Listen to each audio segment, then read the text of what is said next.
Welcome back to the Fibula Flap tutorial. Today, let's explore the annotation tools. First is the distance tool. Simply activate it by clicking, then mark 2 points on the 3D object.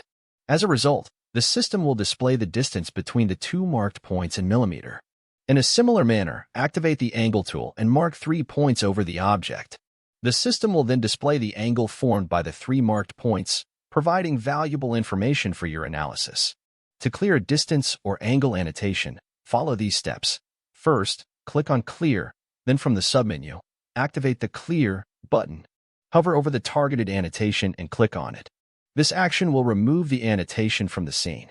Alternatively, if you prefer to keep an annotation but make it invisible, you can hide it from the Object tab under the Annotation header.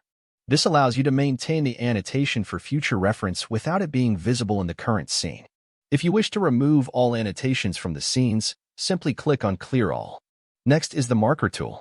Activate it, then click on the object surface, marking different positions to highlight an area. The system will mark each spot where you click. To close the marker loop, simply right-click the mouse or click on the marker button again, and it will complete the marker loop. Next, we have the Note tool.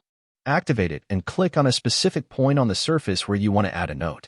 Upon clicking, the system will provide a blank note area, allowing users to input their comments or information for detailed annotations and documentation.